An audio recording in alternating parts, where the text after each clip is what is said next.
So if you're going to ask about who was one of the most genocidal leaders in history, you'd say Hitler, right? Pol Pot.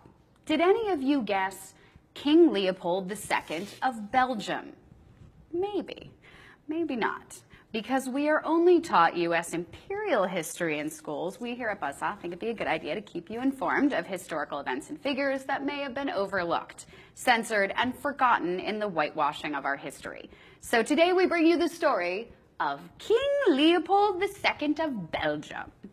Now, King Leopold owned the Congo during his reign as the constitutional monarch of Belgium in the late 1800s. While owning the Congo, King Leopold was responsible for the deaths of over 10 million Congolese. Let me repeat that number one more time so you fully understand it. 10 million people of the Congo were killed during King Leopold's reign. How does this happen, and how do we get from some guy in Belgium killing 10 million Africans in the Congo, and why? Well, during the 1880s, when Europe was busy kind of dividing up the continent of Africa for its resources, King Leopold II basically came in and laid claim to the uncharted Congo Free State. Just said, it's mine. Even though, hundreds of thousands of millions of people live there. Right. The 905,000 square miles, 76 times larger than Belgium, mind you, African rainforest held a vast fortune of rubber plantations, a commodity that was high demand in the 19th century in Europe. Yeah. And so seeing that there were these vast wealth of minerals and things that he could make money off of, in 1876, Leopold formed the philanthropic organization, the Association Internationale Africaine, or the International African Association, which sounds so lovely, and became its single shareholder. Under the guise of missionary work and the westernization of African peoples, the International African Association was a vehicle to enslave people of the Congo River Basin, simply to enrich King Leopold. That's Pretty much. all that happened. Pretty it's much. very also similar, not in, I mean, this is this is sort of what happened in the United States. People came in and said, hey, you have all of this stuff. So what we're going to do is we're going to tell you that everything you think and everything you do is wrong, and we're going to take your land, and we're going to abuse you, and we're going to do it. We're going to take all the wealth out of your land. We're going to take all the wealth out of your free state that was free. In 23 years, Leopold II ruled Congo, and he massacred, like we said before, 10 million Congolese. This is how he did it, generally, just so we get an idea of how vicious this guy was and how vicious this reign was. He would cut off their hands and genitals. He would flog them to death. He would starve them and put them into forced labor just to get this, all these minerals and the rubber and all that. He would hold children for ransom and burn villages. Lovely guy, this historical figure who's on money, by the way, who he put on money. Lovely. And how does he do this? Well, he did this because he had his private mercenary force, the Force Publique. To do his terrorizing and killing. White officers often commanded black soldiers, many of whom have been kidnapped as children during raids and then raised in like missionaries and things like that. So you kidnap the children, indoctrinate them. They have no other way to go because they're kidnapped. They've lost all their culture. And then you turn these kids, and you turn these former members of Congress on themselves. Great, now we're going to use you guys. Tell me a little bit about how the old Force Publique operated. So you have your charitable organization and your community police force that's just supposed to keep everything in line. One of the junior officers that was part of that had described a raid to punish a village that had protested what was going on with him, and this is what he had to say, quote, "The commanding officer ordered us to cut off the heads of the men and hang them on the village palisades, also their sexual members, and to hang the women and children on the palisade in the form of a cross," end quote. That's incredible. I mean, that's just dirty. I mean, it turns my stomach at how bad that is. And we're all like, what? Was there some, how did Africa get where it was? It is today. How does it happen? It's guys like this. You didn't learn this in history class. I didn't. No. You're not told these things. You're not told about it. Everything sort of, like you said, gets whitewashed. And I'll tell you why people like this get away with it. Why he isn't Hitler. Why he isn't Pol Pot. Why people don't say Leopold. What a horrible human being. That's why it's not a common thing with us. And this is how you get away with it. because Leopold II committed every one of these atrocities over the years while never stepping foot in the Congo.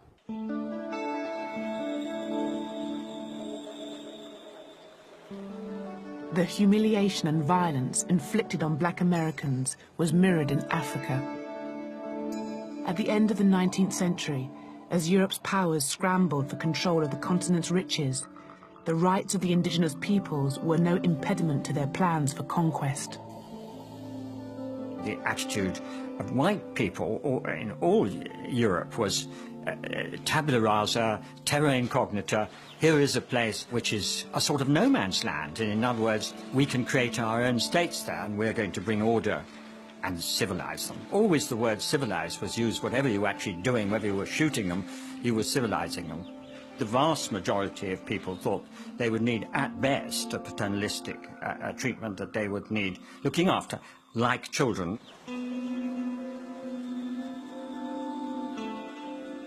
After the Conference of Berlin in 1885, Europeans embarked on a continent-wide land grab. In less than 20 years, 90% of African territory would be placed under European colonial rule. One of the main beneficiaries was King Leopold II of Belgium. Aware of the vast fortune to be made, he persuaded Europe's powers to recognize his sovereignty over one of Africa's largest regions, the Congo. Here was this man who became King of Belgium in 1865 at the age of 30. Enormously shrewd, enormously greedy, enormously ambitious, and with an absolutely brilliant sense of public relations. He hired the explorer Henry Morton Stanley, the man who found Livingstone, to go to the Congo and essentially stake out this huge territory for him. Leopold got first the United States and then all the major nations of Western Europe to ratify his seizure of this enormous territory in the center of the continent. First, Leopold created a smokescreen, claiming that he wished to educate a savage people. They were all really fooled by Leopold because they took him at his word. They thought he was a sort of a man who's going to lose all his money in this crazy philanthropic venture. But they didn't realize what he was really after at all, which was to make himself hugely rich by exploiting brown hands and broad backs who were going to carry the wealth of Africa and load it on ships for his own personal profit. Bring them! Extreme violence was employed to impose Leopold's dominion. The right hands of those who failed to meet rubber quotas were severed. Even young children were not spared. In 1896, a German newspaper reported that 1,308 hands had been gathered in one day. Leopold created a 90,000-strong army to enforce his rule. One of his lieutenants wrote, "Only the whip can civilize the black."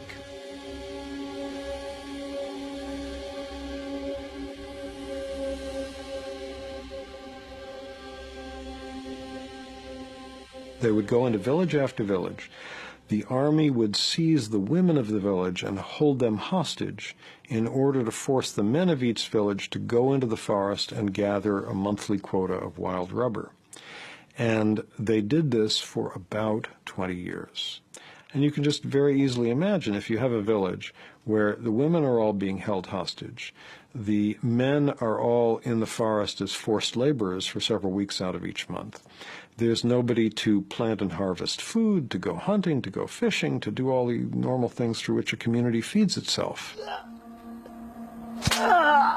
So from all of these causes, starvation, being worked to death, and most of all from the disease that hit this famine-ridden population, the best estimates are that between 1880, when King Leopold first got his hands on the Congo, and 1920, that in that 40-year period, the population was slashed from about 20 million at the beginning of that period to around 10 million at the end. So an enormous loss of human life.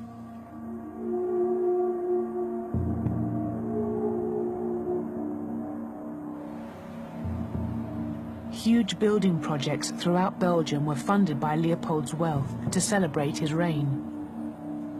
Leopold built himself a palace, now called the Museum of Central Africa, to display his spoils. For historian Bambi Koipins, whose father is Congolese, the building embodies the myths created to justify Belgian rule in the Congo. The central hall gives you the idea of what the museum is supposed to be about. You have the central dome through which the light falls on the heart of darkness underneath, you can say. Simultaneously, the dome also presents the sky, God, and then in the central hall, underneath that representation of Leopold II, are statues of Congolese. So what you really see were the hierarchical relationships that structured the relations between the colonized and the colonizers. As a human being, I'm obviously shocked by that, because it is very clear that Africans, the way that this museum was originally set up and the way that most of the exhibitions still work, are really dehumanized because they were seen and represented as savages who really needed the help of outsiders, i.e. Europeans, to transform them into fully civilized human beings. From the late 19th century onwards, human zoos exhibiting Africans in their primitive state became popular around Europe. One of the first was housed in the grounds of Leopold's museum. The Africans were put on display so people could go and see them in very much the same way that they could look at, say, caged animals in a zoo, and their reactions were also very similar. There were notices saying that people were not allowed to throw peanuts at the Africans because that was what they did. This museum is also, in a very real sense, the only monument to Belgian colonial history left in this country. So if we dismantle the museum, there is a very great danger that we also eradicate the public memory of that colonial heritage. And once that happens, of course, one paves the way for all these people who say, well, it was not as bad as that, was it? And Leopold II really did do a great deal of good. In 1908, the year before Leopold died, his crimes were made public and he was forced to hand control of the Congo over to the Belgian government. But the cruelty continued. The forced labor system did not come to an end because it was so profitable. The new Belgian Congo continued it more or less until the early 1920s. At that point, the Belgian colonial officials realized that their population was shrinking so rapidly from the effects of the forced labor system that they had to modify it. They had to make it less lethal, or otherwise they would have no labor force left. Although 10 million people died, the Congolese genocide has largely been forgotten in Europe. In the book The Heart of Darkness, the author Joseph Conrad, who witnessed the violence in the Congo, writes, "The conquest of the earth, which mostly means taking it away from those who have a different complexion or slightly flatter noses than ourselves, is not a pretty thing when you look into it too much." It was only at the end of the Second World War, when newsreels documented the Nazis' extermination of 6 million Jews, that the words genocide, Holocaust, and even racism passed into common usage. Whatever the origins of the word racism, that is when it was first coined, there's no doubt that it was first used to think about Nazi treatment of Jewish people. That was the case that gave the word racism its modern shape and meaning, in fact, brought it into use as a word, and also, therefore, brought it into use in a context where it was unequivocally clear that it was a very bad thing.